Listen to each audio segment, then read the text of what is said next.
When it comes to Alberta's reputation, the province is most known for its oil, but Alberta contains some of the most beautiful natural features in all of Canada, notably the Rocky Mountains and their foothills. Next door is British Columbia, a province with similar views and a more sterling reputation. Yet it is BC, not Alberta, that has been blowing up the Rockies for decades to get to the coal contained within.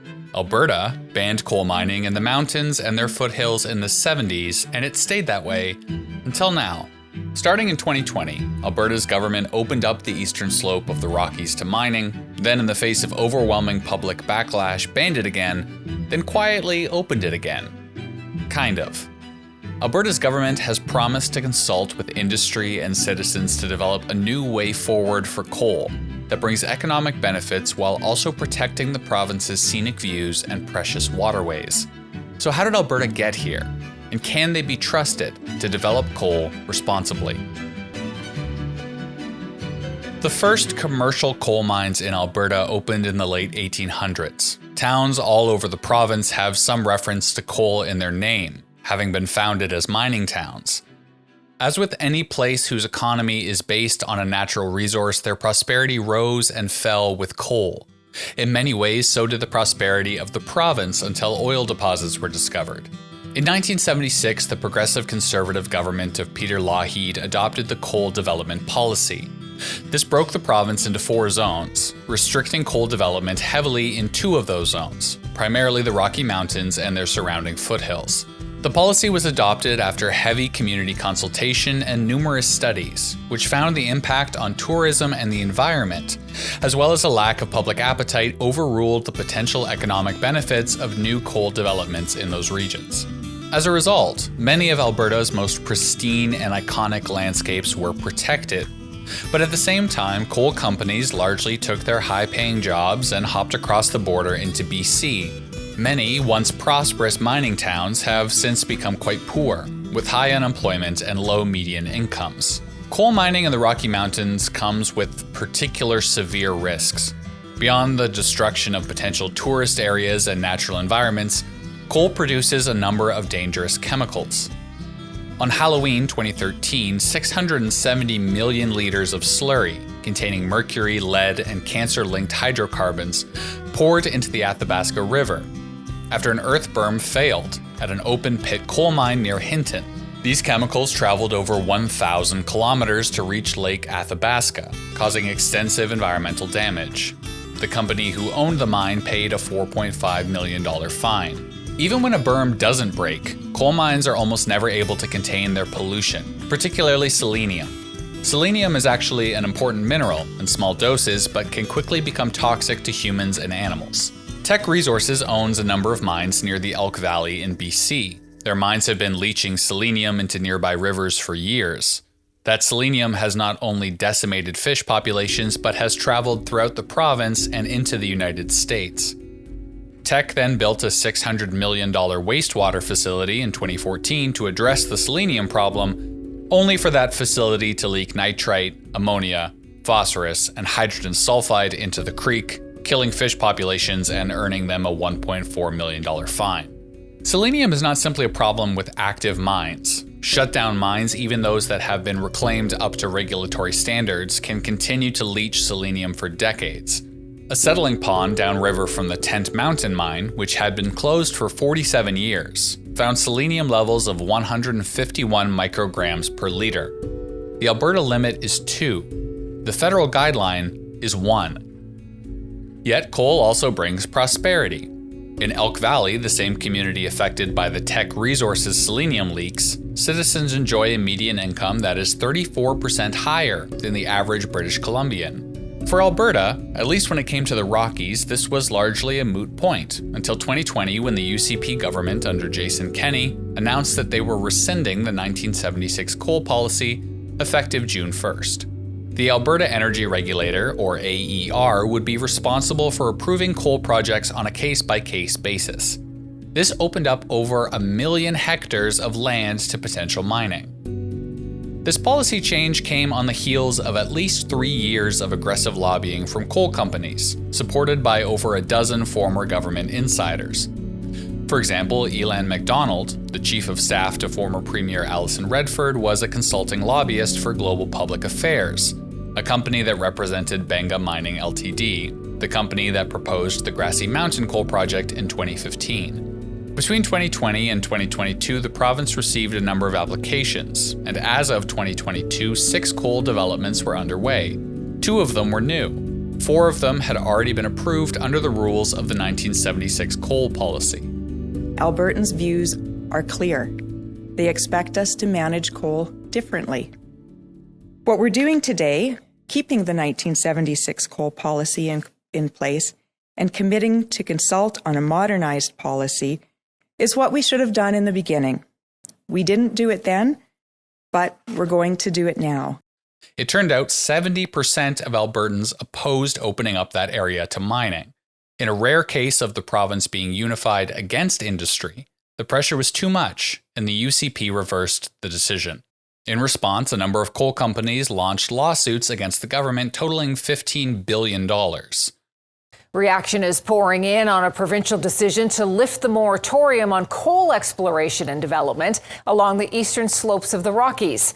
The Premier says lifting the ban protects provincial coffers. If you look at the lawsuits that have been filed, it's $16 billion with the potential liability. And we have to take that seriously, and we have to make sure that the taxpayers are protected. Today, we're bringing coal development in Alberta from the 19th century to the 21st century with the Coal Industry Modernization Initiative.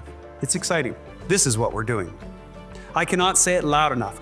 We are banning mountaintop removal and banning any new open pit mines in the foothills. We must protect our waterways. What the government is doing surrounding coal mining has been dominated by a lot of clickbaity headlines, so let me try to clarify their announcements and what they mean. The eastern slopes are not currently open to new development. Applications for coal leases on Crown land are not currently being accepted. The UCP is spending 2025 consulting with industry and Albertans to finalize the Coal Industry Modernization Initiative, which will clarify the rules and regulations that will govern future coal exploration and development. However, as you heard from Danielle Smith, part of their goal is to protect the provincial coffers by neutralizing the lawsuits against the government from coal companies. So while the government is not currently open to new development, they have decided to designate a few projects as advanced, meaning those projects are already underway and can go ahead without adhering to the new rules or regulations. Those projects are largely from companies that are suing the government. Danielle Smith said on her radio show that she has heard Albertans loud and clear. They don't want open pit mining or mountaintop removal mining, but the UCP has said they will allow strip mines.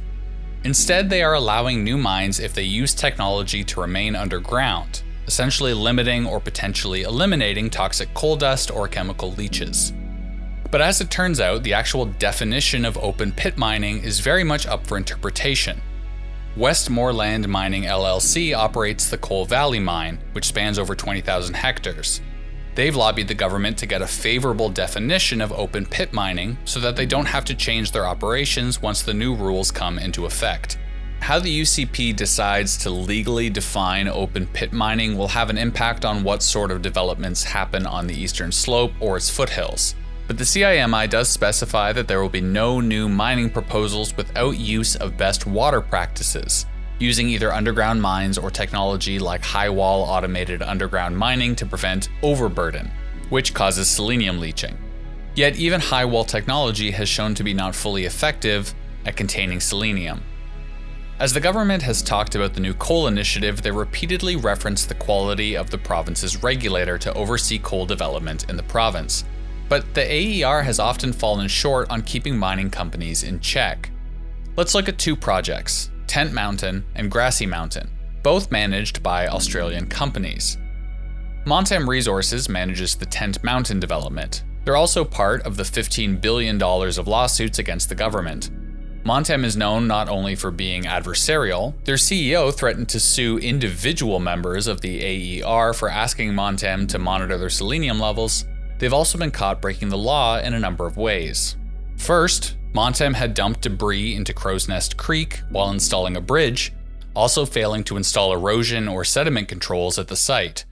They dumped additional material on a floodplain without proper drainage, and excavated 2 borrow pits on public land without provincial authorization. In May 2024, the government ordered Montem to clean up the mess, but as they returned, they found not only had nothing been done, it had in fact gotten worse. It took until February of 2025 for the government to demand Montem stop operations and submit a written plan on how they were going to clean up their mess and stop contaminating waterways. The plan was due May 1st. Montem requested an extension to May 22nd, which the province agreed to. While the regulator did eventually respond, Montem was allowed to entirely ignore laws and regulations for nearly 2 years and has not even received a fine. This is hardly the only company to be ignoring regulations. In 2023, CST Canada Coal released 1.1 million litres of mining wastewater into the Smoky River and then failed to notify the AER. In 2025, the AER fined them $9,000. Not $900,000, $9,000. They also fined CST another $22,000 for spilling 107,000 litres of untreated mine wastewater into the river in December 2022. So coal companies have a well-established history in recent years of either allowing unacceptable water contamination through negligence, or just because they simply don't want to listen to regulators. And there really haven't been any significant consequences for doing so. Which brings us to Grassy Mountain. Grassy Mountain is one of the developments labeled as advanced by the government, so allowed to proceed without adhering to new regulations. The project is backed by Gina Reinhardt, who until recently was Australia's richest person, and is suing the government for $2 billion. Grassy Mountain has been struck down by 3 separate courts. The project was found to be uneconomic in 2021 because the economic benefits were found to be outweighed by the impact on tourism and the environment. In May 2025, the AER approved an application for exploratory drilling and water diversion to take place at Grassy Mountain. Although not officially approving a new mine, it approves the precursor activities which are very likely to lead to a mine. The Grassy Mountain development, probably out of all of the current coal developments in the province, casts the most doubt on the province's ability to responsibly open up the Rockies to coal development. The province claims that through the CIMI, they will develop new coal projects with environmentally responsible policies that hold industry to the highest standard. But that's inherently contradictory in regards to Grassy Mountain, a project that was rejected because it didn't meet environmental or regulatory standards. And it's an open pit mine, which the government has said they won't allow. If the project is now approved and is not subject to new rules or regulations, then that highest standard they are holding industry to is by definition a lower standard than it was before.